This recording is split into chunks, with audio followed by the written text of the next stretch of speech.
ce que Dieu fera dans ta vie, sur la terre, sera au travers d'une personne que tu auras rencontrée. Et tout ce que le diable fera dans ta vie sera au travers d'une personne que tu auras malheureusement eu, voyez-vous, l'imprudence d'écouter parce que tu l'as rencontré. Et c'est ça le drame. C'est ça vraiment le drame. C'est vraiment le drame. Il faut donc vraiment beaucoup de vigilance. Et si donc Dieu établit un dispensateur et lui donne des vérités cachées, lui donne des plans secrets en ce qui concerne le royaume des cieux et peut-être même ta vie personnelle, Dieu attend de toi que tu honores de telle personne si c'est lui qui a établi la connexion.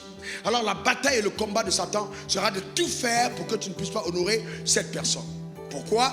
Parce qu'une fois que tu n'as pas honoré cette personne, eh bien, la grâce que la personne transporte ne te sera pas utile. Car toute grâce que tu auras déshonorée ne te sera jamais utile dans la vie. Jamais.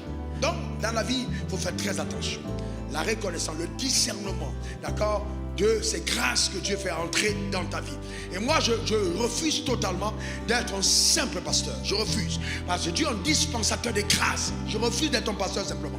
Donc, quand tu me côtoies, il y a deux choses qui doivent te produire. Un, tu dois prendre conscience de ce que ton entrée dans ma vie doit amener ta vie à un autre niveau.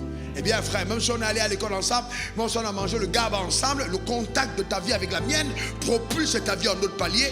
Parce que Dieu a voulu que je sois dispensateur des grâces pour ta vie. C'est clair et net. Voyez-vous, c'est clair et net. Et de deux, moi-même, je devrais prendre conscience du fait que je transporte des grâces. Et c'est pourquoi je ne peux pas me permettre, si on arrive dans des endroits, de blaguer comme tout le monde. Parce qu'en blaguant comme tout le monde, je peux mettre une barrière, un filtre, en isolant à la grâce que je transporte pour ta vie. Car la familiarité va te perdre. Il y a des gens qu'on doit fuir parce qu'elles n'ont pas la maturité d'être côtoyées.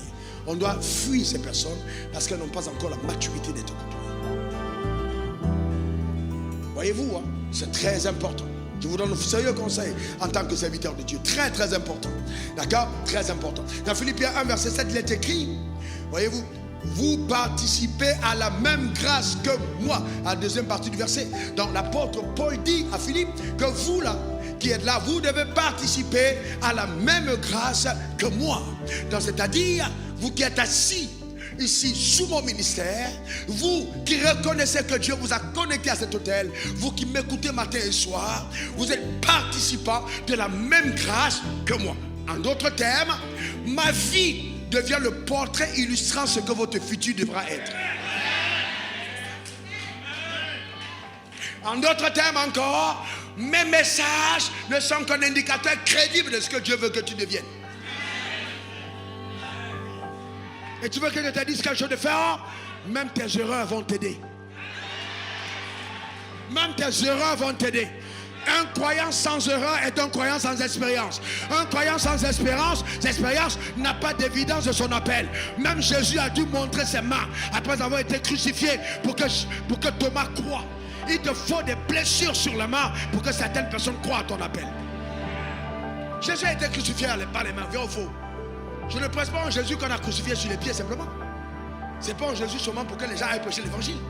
Il y a un Jésus des mains sur la croix, percé à la croix pour que tes mains réussissent tous les marchés, tous les business. Que ton argent prospère en tes mains. Ce que tu touches réussit. C'est le Jésus que je prêche. Il y a les pieds, il y a les mains. Il faut qu'on parle de l'évangile. Donne-moi encore ton meilleur amen. Il faut qu'on parle de l'évangile et qu'on arrête. Il ne faut pas être en insécurité, frère. Écoutez-moi bien. Si je commence à faire le gendarme sur vous et que j'établis les gendarmes sur vous, vous êtes devenu vous êtes membre d'une secte. J'ai dit, vous êtes membre d'une secte. Vous êtes membre d'une secte. Clair et net. Avec un gourou. Et les gourous dont vous entendez parler étaient des hommes comme vous et moi.